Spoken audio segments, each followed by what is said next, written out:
এলেবেলে ৭-৫ চ্যানেলে সবাইকে স্বাগত।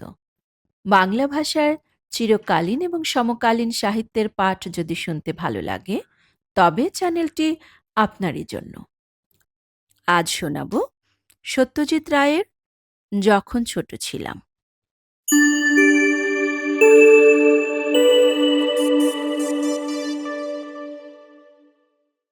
এই বইতে তিনি শুনিয়েছেন একটি ছেলের কথা।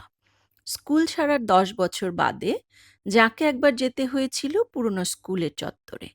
আর যেখানে ঢুকেই তার মনে হয়েছিল, এ কোথায় এলাম রে বাবা! দরজা ছোট, বারান্দা ছোট, ক্লাসরুম আর ক্লাসের বেঞ্চিগুলো সবই কেমন ছোট মনে হচ্ছে। পরে তিনি নিজেই বুঝতে পেরেছিলেন কেন এই বিভ্রম। স্কুল ছাড়ার সময় তিনি ছিলেন ৫ ফুট ৩ ইঞ্চি। আর সেবার যখন ফিরে গেলেন, তখন তিনি উচ্চতায় প্রায় ৬.৫ ফুট। স্কুল তো বাড়েনি, বেড়েছেন তিনি নিজেই। আমরা অবশ্য জানি এর পরেও ক্রমশ তিনি আরও কত বড় মাপের হয়ে উঠেছেন। প্রতিভায়, প্রতিপত্তিতে, খ্যাতিতে, জনপ্রিয়তায় ক্রমশই তিনি নিজেকে কিভাবে গিয়েছেন ছাপিয়ে।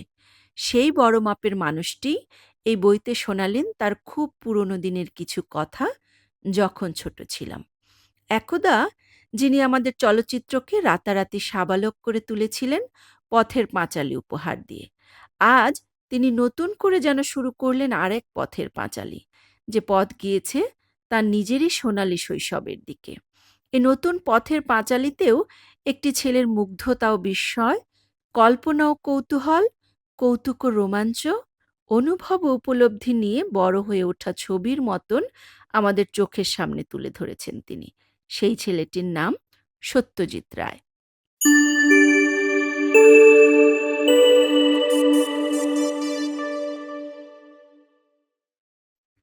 শুনছিলেন ফ্ল্যাপ থেকে পাঠ।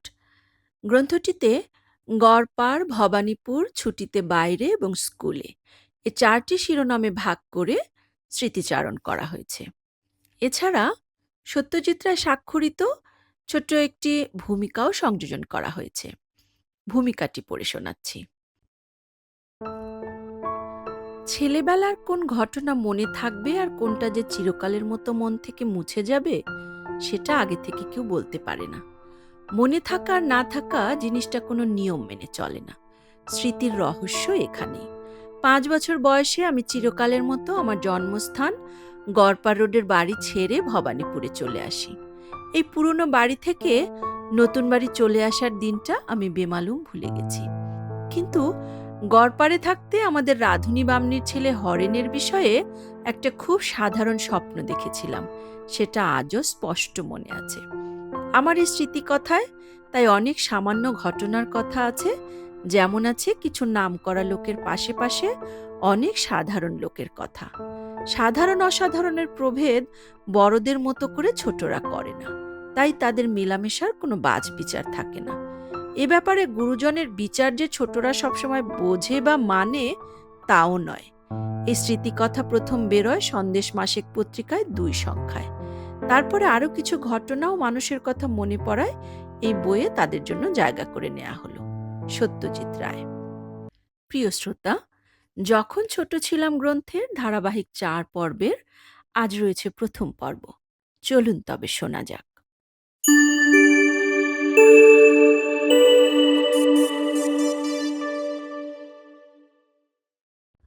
গড়পাড়। আমাদের ছেলেবেলায় এমন কিছু ছিল যা এখন আর নেই। বাড়ির বারান্দার রেলিং থেকে টুলেট লেখা বোর্ড ঝুলতে এখন আর কেউ দেখে কি? তখন পাড়ায় পাড়ায় দেখা যেত। ছেলেবেলায় দেখেছি ওয়ালফোর্ড কোম্পানির লাল ডাবল ডেকার বাসের উপরে ছাদ নেই। সে বাসের দোতলায় চড়ে হাওয়া খেতে খেতে যাওয়ার একটা আলাদা মজা ছিল। রাস্তাঘাট তখন অনেক নিরিবিলি ছিল। ট্রাফিক জ্যামের বিভীষিকা ছিল না বললেই চলে। কিন্তু সবচেয়ে বড় তফাৎ ছিল মোটর গাড়ির চেহারায়। কত দেশের কত রকম মোটর গাড়ি যে চলতো কলকাতা শহরে, তার ইয়ত্তা নেই। সেসব গাড়ির প্রত্যেকটা চেহারা এবং হর্নের আওয়াজ আলাদা। ঘরে বসে হর্ন শুনে গাড়ি চেনা যেত। Ford, Chev, Humber, Vauxhall, Wolseley, Dodge, Buick, Austin, Studebaker, Morris ও ওলসমোবিল, ওপেল, সিট্রোয়া এসব গাড়ি এখন কলকাতা শহর থেকে লোপ পেয়ে গেছে। হুড খোলা গাড়ি কটা দেখা যায়। খুদে গাড়ি বেবি অস্টিন, কালে ভদ্রে এক আধটা চোখে পড়ে। আর সাপের মুখওয়ালা বোয়া হর্ন বাজানো বিশাল ল্যান্সিয়া, লাসাল এসব আমেরি গাড়ি তো মনে হয় স্বপ্নে দেখা। কচ্ছপের খোলের মতো দেখতে প্রথম স্ট্রিম লাইন গাড়ি যখন কলকাতা এলো, সেও তো প্রায় এক যুগ আগে। আর ঘোড়ার গাড়ি জিনিসটা প্রায় দেখাই যায় না। আমাদের গড়পাড়ের বাড়িতে মোটর গাড়ি ছিল না, তাই ঘোড়ার গাড়িতে আমরা অনেক চড়েছি। বাক্স গাড়িতে আরাম কোনোদিনই ছিল না, তবে ফিটনে চড়ে বেশ মজা লাগতো, এটা মনে আছে।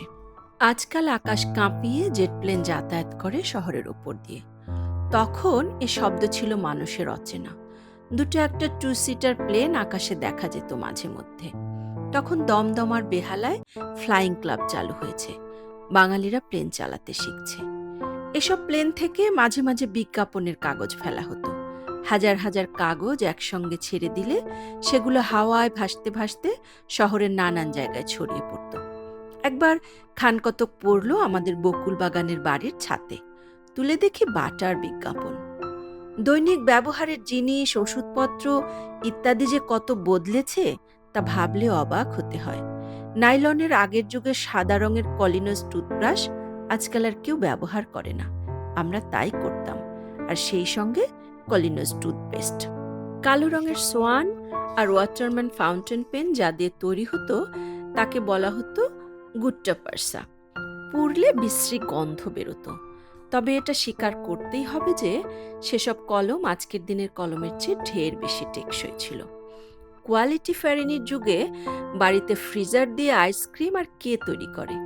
আমাদের ছেলেবেলায় কাঠের বালতির গায়ে লাগানো লোহার হাতলের ঘর ঘর শব্দ শুনলে মনটা নেচে উঠত। কারণ বাড়ির তৈরি ভ্যানিলা আইসক্রিমের স্বাদের সঙ্গে কোনো ঠেলা গাড়ির আইসক্রিমের স্বাদের তুলনাই চলে না। মনে আছে ছেলেবেলায় অসুখ করলে ডাক্তার প্রেসক্রিপশন লিখে দিতেন, আর সেই প্রেসক্রিপশন দেখে মিক্সারের শিশি দিয়ে দিত ডাক্তারখানা থেকে। সবচেয়ে মজা লাগতো শিশির গায়ে আঠা দিয়ে লাগানো দাগ কাটা কাগজের ফিতে। এ জিনিস আজকাল প্রায় দেখা যায় না বললেই চলে। সেকালে সর্দি হলে ফুটবাথ নিতে হতো। ঘরের দরজা জানালা বন্ধ করে গামলার গরম জলে পা ডুবিয়ে বসে থাকতে হতো। তাতে সর্দি সারত কিনা সেটা অবশ্যই মনে নেই। জোলাপের জন্য তখন খেতে হতো ক্যাস্টর অয়েল, যার স্বাদে গন্ধে নাড়ি ভুঁড়ি উল্টে আসত। ম্যালেরিয়ার জন্য কুইনিনের বড়ি ছাড়া গতি ছিল না। আমি আবার বড়ি গিলতে পারতাম না। একবার ঢাকা যাব, সেখানে ম্যালেরিয়া, কুইনিন খেতে হবে। চিবিয়ে খেয়েছিলাম সেই বড়ি। তার বিষ তেতো স্বাদ এখনো যেন যায়নি মুখ থেকে। ক্যাপসুল আসার পর থেকে ওষুধ জিনিসটা যে বিষাদ হতে পারে সেটা ভুলে গেছি আমরা। শিশু বয়সের কথা মানুষের খুব বেশি দিন মনে থাকে না। আমার বাবা যখন মারা যান তখন আমার বয়স 2.5 বছর। সে ঘটনা আমার মনে নেই, কিন্তু বাবা যখন অসুস্থ আর আমার বয়স 2 কিংবা তারও কম, তখনকার দুটো ঘটনা আমার পরিষ্কার মনে আছে। বাবা অসুখে পড়েন আমি জন্মাবার কিছুদিনের মধ্যেই। এ অসুখ আর সারেনি, তবে মাঝে মাঝে একটু সুস্থ বোধ করলে বাবাকে বাইরে চেঞ্জে নিয়ে যাওয়া হতো। বাবার সঙ্গেই আমি গিয়েছিলাম একবার সোদপুর আর একবার গিরিডি। গঙ্গার উপর সোদপুরের বাড়ির উঠোনটা মনে আছে। একদিন বাবা ছবি আঁকছেন ঘরে জানালার ধারে বসে। এমন সময় হঠাৎ বললেন, জাহাজ যাচ্ছে। আমি দৌড়ে উঠানে বেরিয়ে এসে দেখলাম ভোঁ বাজিয়ে একটা স্টিমার চলে গেল। গিরিডির ঘটনায় বাবা নেই, আছে আমাদের বুড়ো চাকর প্রয়াগ। আমি আর প্রয়াগ সন্ধ্যাবেলা উশ্রির ধারে বালিতে বসে আছি। প্রয়াগ বলল, বালি খুঁড়লে জল বেরোয়। আমি ভীষণ উৎসাহে বালি খুঁড়তে শুরু করলাম। খোঁড়ার জন্য খেলনার দোকানে কেনা কাঠের খোন্তা ছিল, সেটাও মনে আছে। খোঁড়ার ফলে জল বেরিয়েছিল ঠিকই, কিন্তু সে সময় কোত্থেকে একটা দেহাতি মেয়ে এসে সেই জলে হাত ধুয়ে গেল। যে জল আমরা খুঁড়ে বার করেছি তাতে অন্য লোক এসে হাত ধুয়ে যাবে, এটা ভেবে রাগ হয়েছিল। তাও মনে আছে, যে বাড়িতে আমার জন্ম সেই 100 নম্বর গড়পাড় রোডে আমি ছিলাম আমার 5 বছর বয়স পর্যন্ত। তারপর অনেক বাড়িতে থেকেছি, আর সবই দক্ষিণ কলকাতায়। কিন্তু গড়পার রোডের মতো এমন একটা অদ্ভুত বাড়িতে আর কখনো থাকিনি। শুধু তো বাড়ি নয়, বাড়ির সঙ্গে আবার ছাপাখানা। ঠাকুরদা উপেন্দ্র কিশোর নিজে নকশা করে বাড়িটা তৈরি করে তাতে থাকতে পেরেছিলেন মাত্র বছর চারেক। তিনি মারা যান আমার জন্মের 5.5 বছর আগে। বাড়ির সামনের দেয়ালে উপর দিকে উঁচু উঁচু ইংরেজি হরফে লেখা ছিল, ইউরা and sons, printers and makers. Gate দিয়ে ঢুকে দারোয়ান হনুমান মিসিরের ঘর পেরিয়ে কয়েক ধাপ সিঁড়ি উঠে ছিল ছাপাখানার আপিসে ঢোকার বিরাট দরজা। একতলায় সামনের দিকটায় ছাপাখানা, আর তার ঠিক উপরে দোতলায় ছিল ব্লক তৈরি আর হরফ বসানোর ঘর। আমরা থাকতাম বাড়ির পিছনের দিকটায়। বাঁয়ে গলি দিয়ে গিয়ে ডাইনে পড়তো বসত বাড়িতে ঢোকার দরজা। দরজা দিয়ে ঢুকেই সিঁড়ি। আত্মীয় স্বজন আমাদের সঙ্গে দেখা করতে এলে সিঁড়ি দিয়ে উঠে ডাইনে ঘুরতেন, আর ছাপার কাজের ব্যাপারে যারা আসতেন তারা ঘুরতেন বাঁয়ে। বাঁয়ে ঘুরে ব্লক মেকিং ডিপার্টমেন্টের দরজা, আর ডাইনে ঘুরে আমাদের বৈঠকখানার দরজা। আমাদের বাড়ির গায়ে পশ্চিম দিকে ছিল মুখ বধির বিদ্যালয়, আর পূবে আমাদের বাগানের পাঁচিলের উল্টো দিকে ছিল অ্যাথেনিয়াম ইনস্টিটিউশন। দুপুরটা যখন গাড়ির চলাচল থেমে গিয়ে হয়ে যেত স্তব্ধ থমথমে, তখন অ্যাথেনিয়াম স্কুল থেকে শোনা যেত ছাত্রদের নামতা পড়া আর বই থেকে রিডিং পড়া, আর সেই সঙ্গে মাঝে মাঝে মাস্টারদের ধমকানি। বিকেলে মুখবধির বিদ্যালয়ের ছাত্ররা আমাদের বাড়ির পাশেই তাদের মাঠে খেলা করত। সে খেলা আমরা ছাদ থেকে দেখতে পেতাম। তবে আসল দেখার ব্যাপার হতো বছরে একবার, স্কুলের অ্যানুয়াল স্পোর্টসের দিন। আমাদের এই ছাদটা ছিল 3 তলায়, ঠিক ছাপাখানার উপরে। এখানেই হতো আমাদের চোর খেলা আর ঘুড়ি ওড়ানো। বড় ছাদ ছাড়াও আর একটা ছোট ছাদ ছিল পশ্চিম দিকে, ঠাকুরদাদার কাজের ঘর, যেটা আমি জন্ম থেকেই খালি দেখেছি। সেটাও ছিল এই 3 তলায়। এই ঘরের একটা জিনিস পরে আমার হয়ে গিয়েছিল। সেটা হলো একটা কাঠের বাক্স। এই বাক্সে থাকতো ঠাকুরদার রং, তুলি আর তেল রঙের কাজে ব্যবহারের জন্য লিনসিড অয়েলের শিশি। 3 তলা দক্ষিণের ঘরে থাকতেন আমার মেজ কাকা বা কাকামণি সুবিনয় রায়। বাবা মারা যাবার পরে ছাপাখানার তদারক কাকামণি করতেন। জার্মানি থেকে তখন নানা রকম কাগজের নমুনার বই আসতো আমাদের অফিসে। মোটা, পাতলা, রেশমি, খসখসে, চকচকে, এবড়ো থেবড়ো, কত রকম যে কাগজ তার ঠিক নেই। কাকামণির ঘরে গেলে তিনি আমার হাতে ওই রকম একটা বই দিয়ে বলতেন, দেখ তো এর মধ্যে কোনটা চলবে। আমি বিজ্ঞের মতো পরপর কাগজের উপর হাত বুলিয়ে বুলিয়ে চলবে কি চলবে না বলে দিতাম। আমার ধারণা ছিল আমার বাছাই করা কাগজই আসবে জার্মানি থেকে। কাকামণির ছেলে সরল ছিল আমার একমাত্র আপন খুড়তুতো দাদা। তবে দাদা আর কাকিমা অনেক সময় থাকতেন কাকার শ্বশুর বাড়ি জব্বলপুরে। দাদার পড়াশোনা হয়েছিল সেখানেই, সাহেব স্কুলে। দাদার ভালো নাম ছিল সরল। স্কুলে সাহেবের ছেলেরা দাদাকে ডাকত শিরিল বলে। 3 তলাতেই আরেকটা ঘরে থাকতেন আমার ছোট কাকা সুবিমল রায়। পরে ছোট কাকা সঙ্গ পেয়েছে অনেক। গড়পারে তার সম্বন্ধে যে কথাটা মনে আছে সেটা হলো এই যে, ছোট কাকার ভাত খেতে সময় লাগতো আমাদের চেয়ে ঝাড়া 1 ঘন্টা বেশি। কারণ তার নিয়ম ছিল প্রতিটি গ্রাস 32 বার করে চিবানো। এ না করলে নাকি খাদ্য ঠিক হজম হয় না। আমি আর মা থাকতাম দোতলায় দক্ষিণে, কাকামণির ঘরের ঠিক নিচের ঘরে।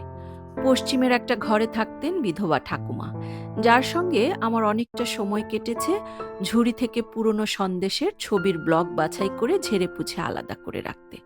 ঠাকুমা মারা যান আমি গড়পারে থাকতে থাকতে। গড়পারে সবচেয়ে বেশি মনে আছে আমার ধন দাদু কুলদা রঞ্জন রায়কে। উনি থাকতেন একতলায় আমাদের শোবার ঘরের ঠিক নিচের ঘরে। দাদু মুগুর ভাঁজতেন, দাদু মৃত লোকের ছবি এনলার্জ করতেন, দাদু আমাকে পুরাণের গল্প শোনাতেন, আর দাদু এককালে ক্রিকেটও খেলতেন।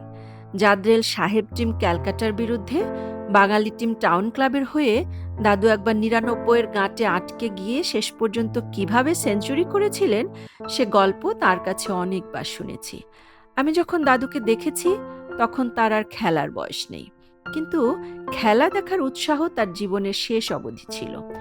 এমসিসি অস্ট্রেলিয়ার দল কলকাতায় এলে দাদুর মন পড়ে থাকতো ইডেনের মাঠে। দাদুর পেশা ছিল ছবি এনলার্জ করা। ছোট থেকে বড় করা ছবি ফিনিশ করার কাজটা তার নিজের ঘরেই করতেন তিনি।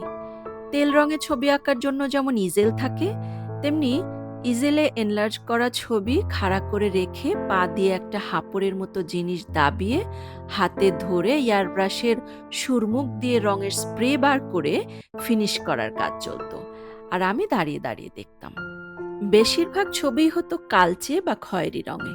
কিন্তু একবার মনে আছে, নাটোরের মহারাজা জগদীন্দ্র নারায়ণের ছবি ফিনিশ করছেন রং দিয়ে। গাছপালায় সবুজ, কাশ্মীরি শালের গায়ে লাল রং। পাশে বসে নতুন মহারাজা যোগীন্দ্র নারায়ণ দাদুর কাজ দেখছেন, এটাও মনে আছে। চেনাশোনা বাড়িতে কেউ মারা গেলেই দাদুর কাছে অর্ডার আসতো ছবি এনলার্জ করার জন্য। হয়তো গ্রুপ ফটোতে ছোট্ট একটা মুখ, তাও খুব স্পষ্ট নয়। সেটাই যখন দাদুর হাতে পড়ে বড় হয়ে ফিনিশ হয়ে বাঁধিয়ে আসতো, তখন মনে হতো আসল মানুষটা যেন ছবি থেকে চেয়ে আছে আমাদের দিকে। কেউ মারা যাবার কয়েকদিনের মধ্যেই দাদুকে দেখা যেত বগলে ব্রাউন পেপারে মোড়া বাঁধানো ছবি নিয়ে এসে হাজির। সে ছবি খুলে সবার সামনে টেবিলের উপর দাঁড় করানো হতো, আর ছবির দিকে চেয়ে মৃত ব্যক্তির আত্মীয়রা চোখের জল মুছছেন। এ দৃশ্য ছেলেবেলায় আমার নিজের চোখে দেখা অনেকবার। গড়পাড়ে থাকতেই ইউরা অ্যান্ড সন্স থেকে দাদুর লেখা অনেক ছোটদের বই বেরিয়ে গিয়েছিল। ইলিয়াড, ওডিসিউস, পুরাণের গল্প, বেতাল পঞ্চবিংশতি, ৩২ সিংহাসন, কথা শরীর সাগর, এইসব বই ডাই করে রাখা থাকতো ছাপাখানার দোতলায় একটা পার্টিশন দেয়া ঘরের মধ্যে। এর অনেক গল্পই অবশ্যই আগে সন্দেশ পত্রিকায় বেরিয়েছিল। বাবা মারা যাবার ২ বছর পর অবধি সন্দেশ পত্রিকা বেরিয়েছিল। একতলার ছাপাখানায় সন্দেশ ছাপা হচ্ছে আর ৩ রঙের মলার ছাপা হচ্ছে, এ কথা আমার পরিষ্কার মনে আছে। ছাপাখানায় ঢু মারার সময়টা ছিল দুপুরবেলা। দোতলাতেই যাওয়া হতো বেশি। ঢুকলেই দেখা যেত ডাইনে সারি সারি কম্পোজিটরের দল তাদের খোপকাটা হরফের বাক্সের উপর ঝুঁকে পড়ে হরফ বেছে বেছে পরপর বসিয়ে লেখার সঙ্গে মিলিয়ে লাইন তৈরি করছেন। সকলেরই মুখ চেনা হয়ে গিয়েছিল। ঘরে ঢুকলে সকলেই আমার দিকে চেয়ে হাসতেন। আমি তাদের পাশ কাটিয়ে চলে যেতাম ঘরের পিছন দিকে। আজও তারপিন তেলের গন্ধ পেলেই চোখের সামনে ভেসে ওঠে ইউরা অ্যান্ড সন্সের ব্লক মেকিং ডিপার্টমেন্টের ছবি। ঘরের মাঝখানে রাখা বিরাট প্রসেস ক্যামেরা। ক্যামেরার কাজ যে শিখে নিয়েছিল বেশ পাকাভাবে, সেই রামদহিন প্রেসে যোগ দিয়েছিল সামান্য বেয়ারা হিসাবে। বিহারের ছেলে, ঠাকুরদা নিজ হাতে তাকে কাজ শিখিয়েছিলেন। রামদহিন ছিল প্রায় ঘরের লোকের মতো, আর তার কাছেই ছিল আমার যত আবদার। একটা কাগজে হিজিবিজি কিছু এঁকে নিয়ে গিয়ে তার হাতে দিয়ে বলতাম, রামদহিন, এটা সন্দেশে বেরোবে। রামদহিন তক্ষুনি মাথা নেড়ে বলে দিত, হ্যাঁ খোকা বাবু, হ্যাঁ। শুধু তাই না, আমার ছবি ক্যামেরার নিচের দিকে মুখ করা লেন্সের তলায় বিছিয়ে রেখে আমাকে কোলে তুলে ক্যামেরার পিছনের ঘষা কাঁচে দেখিয়ে দিত সে ছবির উল্টো ছায়া। পড়াশোনা গড়পাড়ে কি করেছি তা ঠিক মনে পড়ে না। একটা আবছা স্মৃতি আছে যে ধনদাদুর মেয়ে বুলু পিসি আমাকে ইংরেজি প্রথম ভাগ পড়াচ্ছেন। বইয়ের নাম ছিল স্টেপ বাই স্টেপ। সেটার চেহারাও মনে পড়ে। মাও পড়াতেন নিশ্চয়ই, তবে যেটা মনে পড়ে সেটা হলো তিনি ইংরেজি গল্প পড়ে বাংলা করে শোনাচ্ছেন। তার মধ্যে ২টো ভয়ের গল্প কোনোদিন ভুলিনি, কোনান ডয়েলের ব্লুজ অ্যান্ড গ্যাপ আর ব্রাজিলিয়ান ক্যাট। বুলু পিসির পরের বোন ছিল তুতু পিসি। তিনি থাকতেন আমাদের বাড়ি থেকে ৩ মিনিটের হাঁটা পথ আপার সার্কুলার রোডে। আমাদের বাড়িতে কারোর কোনো বড় অসুখ করলে মা লেগে যেতেন সেবার কাজে। তখন আমি চলে যেতাম তুতু পিসির বাড়ি। জানালার শার্সিতে লাল নীল হলদে সবুজ কাঁচ লাগানো মোজাইকের মেঝেওয়ালা এই আদ্যিকালের বাড়িটা আমার খুব মজার লাগতো। সামনে বারান্দা ছিল একেবারে বড় রাস্তার উপর, তার একধারে রেলের লাইন। সে লাইন দিয়ে যাতায়াত করে ছোট রেলগাড়ি। যতদূর মনে পড়ে সে গাড়িতে মানুষ যাতায়াত করতো না, সেটা ছিল মালগাড়ি। শহরের আবর্জনা নিয়ে যাওয়া হতো ধাপার মাঠে ফেলবার জন্য। লোকে ঠাট্টা করে বলতো ধাপা মিল। তুতু পিসির বাড়িতে যে কদিন থাকতাম সে কদিন আমার পড়াশোনার ভার তিনিই নিতেন, আর পিসেমশাই কাজ থেকে ফিরে বিকেলে তার গাড়িতে নিয়ে যেতেন বেড়াতে। বাড়ির অসুখ সেরে গেলে আবার ফিরে যেতাম গড়পাড়ে। বাড়িতে থাকতে বিকেলে মাঝে মাঝে বেড়াতে যেতাম স্যার জগদীশ বোসের বাড়িতে। এবারেও আমাদের বাড়ি থেকে 5 মিনিটের পথ, সেই আপার সার্কুলার রোডেই। জগদীশ বোস তখন বাংলার সবচেয়ে বিখ্যাত ব্যক্তিদের একজন। গাছের প্রাণ আছে সেটা তিনি আবিষ্কার করেছেন, আর তার জন্য স্যার উপাধি পেয়েছেন। অবশ্যই আমরা তার বাড়ি যেতাম তাকে দেখতে নয়, তার বাগানের একপাশে যে চিড়িয়াখানা ছিল সেইটা দেখতে। তবে বেশিরভাগ দিন বিকেলটা কাটতো আমাদের বাড়ির ছাদে। আমার নিজের ভাই বোন না থাকলেও বাড়িতে যে সঙ্গী ছিল না তা নয়। রাধুনী বামনির ছেলে হরেন ছিল আমার বয়সী, আর শ্যামাঝিয়ের ছেলে ছেদি আমার চেয়ে বছর 4-5 বড়। শ্যামার বাড়ি ছিল মতিহারি, ভাঙা ভাঙা বাংলা বলতো, তবে কোনো কারণে অবাক হলে গালে হাত দিয়ে চলে যেত, আর সেই সঙ্গে মুখ দিয়ে বেরিয়ে পড়তো, হাগে মইনি দেখতো পহিলে। ছেদি বাংলা শিখেছিল। তার অনেক গুণের মধ্যে একটা ছিল ঘুড়ির প্যাঁচ কেরামতি। মাঞ্জা দেবার কাজটা আমাদের ছাতেই 3টি লোহার থামের গায়ে সুতো পেঁচিয়ে হয়ে যেত। লাটাই ধরার ভার ছিল আমার উপর। বিশ্বকর্মা পূজার দিন যখন উত্তর কলকাতার আকাশ ঘুড়িতে ছেয়ে যেত, তখনই দেখা যেত ছেদির কেরামতি। চারদিকে ছাদ থেকে প্যাঁচওয়ালাদের চিৎকারে পাড়া মেতে উঠত। দুয়ক্য বাড়ে নাক্য, দুয়ক্য প্যাঁচ লড়ে নাক্য, আর ঘুড়ি কাটলেই ভো কাটটা। ছেদির হাতের কাজ বেশ ভালো ছিল। 10-12 বছর বয়সেই নিজে রঙিন পাতলা কাগজ জুড়ে ফানুস তৈরি করত, যেটা আমরা কালী পুজোর দিন ছাদ থেকে ওড়াতাম। এছাড়া আরো 2টো জিনিস ছেদি তৈরি করত, যেটা আমি আর কাউকে করতে দেখিনি। এক হলো চাবি পটকা। একটা হাতখানেক লম্বা বাঁকারি নিয়ে তার মাথার দিকে খানিকটা চিরে তার মধ্যে চাবির হাতলের দিকটা ঢুকিয়ে দিয়ে বেঁধে দিত এমনভাবে যাতে চাবিটা সমকোণে বেরিয়ে থাকে বাঁখারি থেকে। চাবি সাধারণত 2 রকমের হয়, মাথা বন্ধ আর মাথা ফুটো। এই ব্যাপারে দরকার 2য় ধরনের চাবি, কারণ ওই ফুটোর মধ্যে পুড়তে হবে বারুদ। ছেদি দেয়াশালাইয়ের মাথা থেকে বারুদ নিয়ে ঢুকিয়ে দিত ফুটোর মধ্যে। এবারে সেই ফুটোয় ঢোকাতে হবে একটা বেশ 8 ফিটিং পেরেক, যাতে পেরেকের তলা আর বারুদের মাঝখানে ইঞ্চি খানিকের একটা ফাঁক থাকে। এবার বাখারিটা হাতে শক্ত করে ধরে পেরেকের মাথাটা সজোরে দেয়ালে মারলেই বায়ুর চাপে চাবির ভিতরে বারুদ বোমার মতো শব্দ করে ফেটে উঠত। এছাড়া ছেদি দইয়ের ভাঁড় দিয়ে একরকম লণ্ঠন তৈরি করত, যেটা ভারী মজার লাগতো আমার। ভাঁড়ের তলার গোল অংশটা কেটে বাদ দিয়ে তার জায়গায় লাগিয়ে দিত একটা রঙিন কাঁচ। তারপর ভাঁড়ের ভিতর পাশটায় একটা মোমবাতি দাঁড় করিয়ে সেটাকে জ্বালিয়ে ভাঁড়ের মুখটা বন্ধ করে দিত একটা ফুটোওয়ালা পিচবোর্ড দিয়ে। ফুটোর দরকার, কারণ বাতাস না পেলে মোমবাতি জ্বলবে না। সবশেষে ভাঁড়ের কানায় বাঁধা দড়ি হাতে নিয়ে অন্ধকারে ঘোরাফেরা করলেই দেখা যেত রঙিন কাঁচের মধ্য দিয়ে রঙিন আলো বেরিয়ে পড়ে দিব্যি একটা বাহারের লণ্ঠনের চেহারা নিয়েছে। ঠাকুরদার 5 ভাইয়ের মধ্যে 2 ভাই ছাড়া সবাই ব্রাহ্ম হয়েছিলেন। সারদা রঞ্জন ও মুক্তিরঞ্জন ছিলেন বড় এবং সেজ ভাই। ওদের বলতাম বড় দাদু ও মুক্তি দাদু। ওদের বাড়িতে গেলেই দেখতে পেতাম বউয়েদের সিথে সিঁদুর, শাড়ি পরার ঢং আলাদা, পুরুষদের হাতে মাদুলি। পুজোর ঘর থেকে শোনা যেত শাঁখ আর ঘণ্টার শব্দ। খুড়িমা ঠাকুমা প্রসাদেনি খাওয়াতেন আমাদের, কিন্তু এই তফাৎ সত্ত্বেও ওদের পর পর মনে হয়নি কখনো।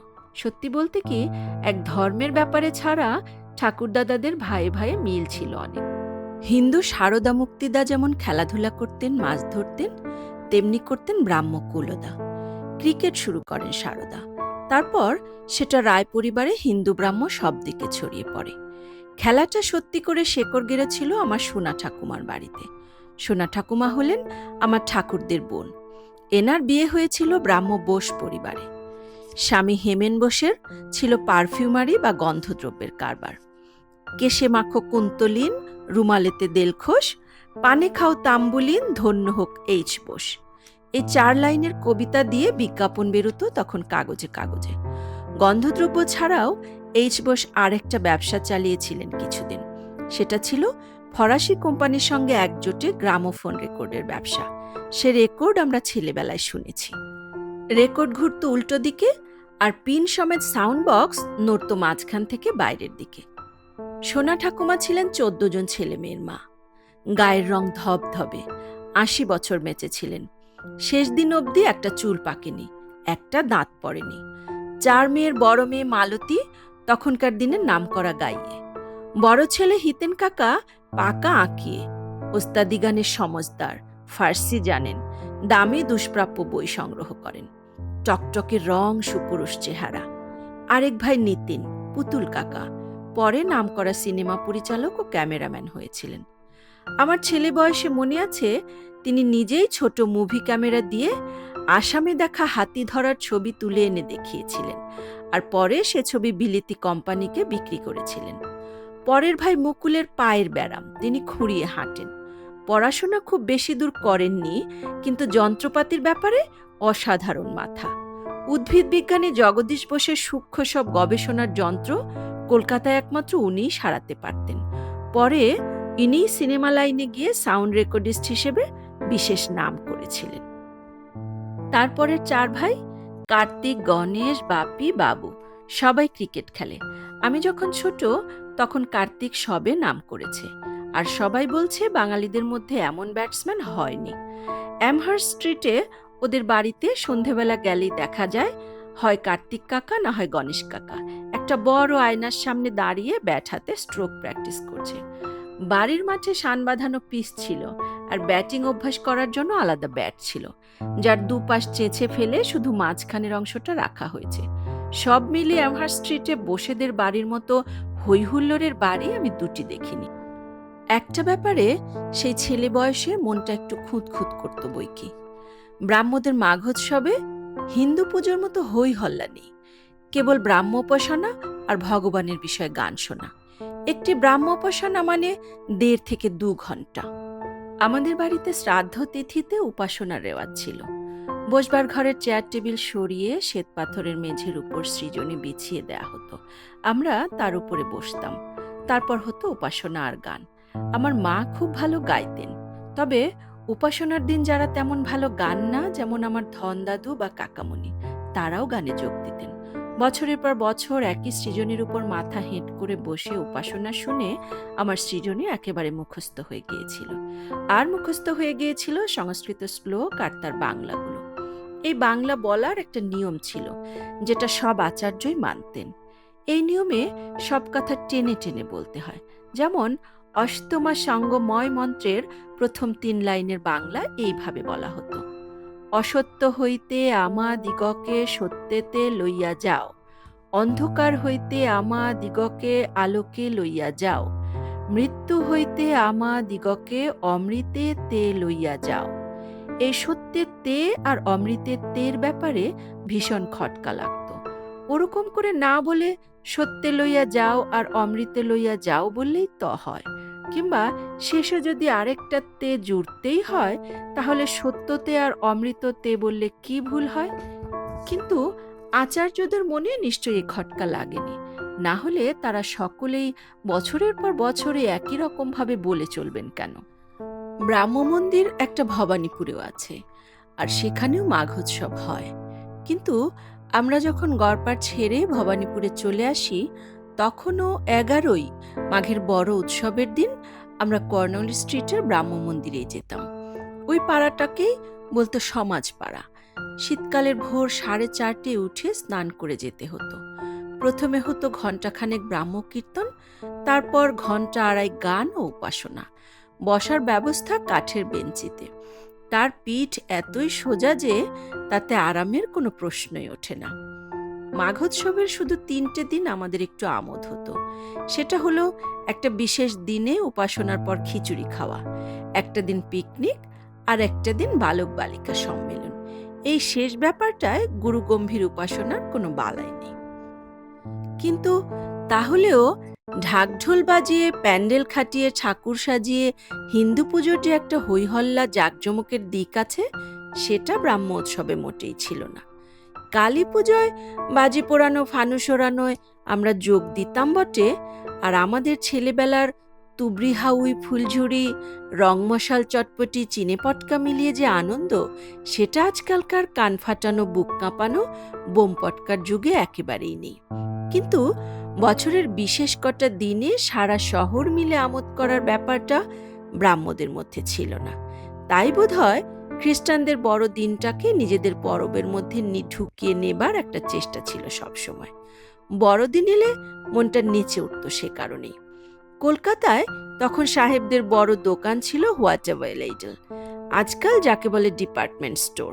চৌরঙ্গিতে এখন যেখানে মেট্রো সিনেমা, তখন সেখানে ছিল স্টেটসম্যান পত্রিকার অফিস। তার পাশে সুরেন ব্যানার্জি রোডের মোড়ে ঘড়িওয়ালা বড় বাড়িটা ছিল হোয়াট এভার বাড়ি। বিশাল দোতলা দোকানের পুরো দোতলাটা বড়দিনের কটা দিন হয়ে যেত যেন টয়ল্যান্ড।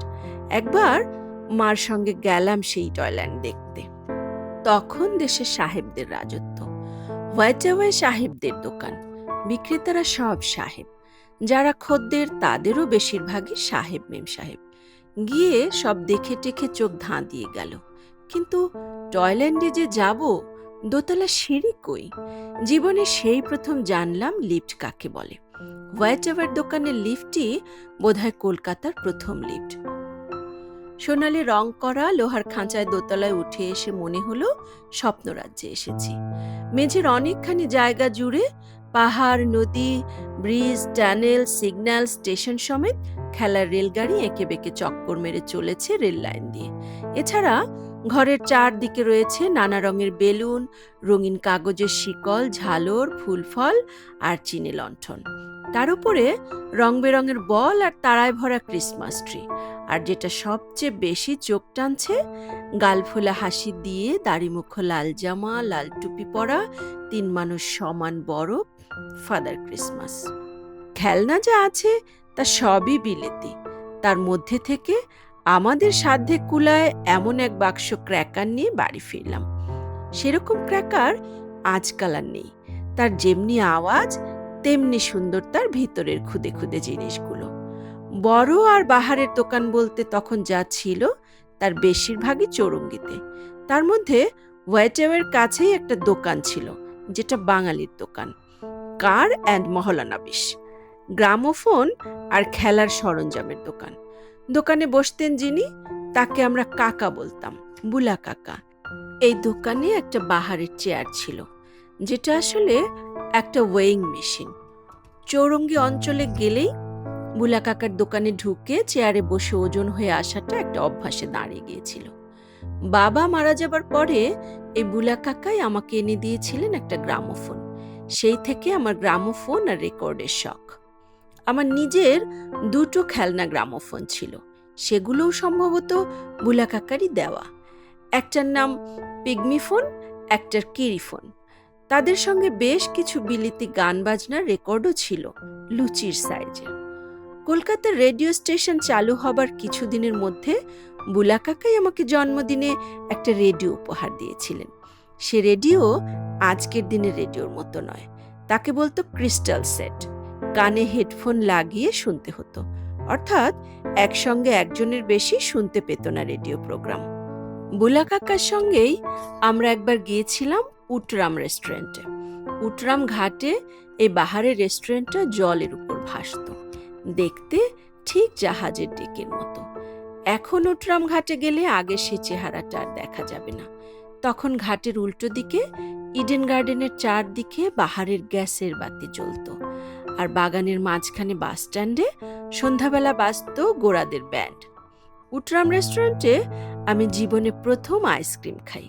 অবশ্যই এই নিয়ে পরে অনেকদিন ঠাট্টা শুনতে হয়েছিল, কারণ প্রথম চামচ মুখে দিয়ে দাঁত ভীষণ শিরশির করায় আমি বলেছিলাম আইসক্রিমটা একটু গরম করে দিতে। আজ এ পর্যন্তই। কথা হবে আগামী পর্বে। প্রিয় শ্রোতা, আমাদের পাঠ যদি ভালো লেগে থাকে তবে চ্যানেলটি সাবস্ক্রাইব করুন। নিজের পছন্দের কোনো গল্প অথবা গ্রন্থ পাঠ শুনতে চাইলে কমেন্টে তার নাম লিখে জানাতে পারেন। চেষ্টা করব পড়ে শোনাতে। ভালো থাকুন, ভালো রাখুন। কল্যাণ হোক সকলের।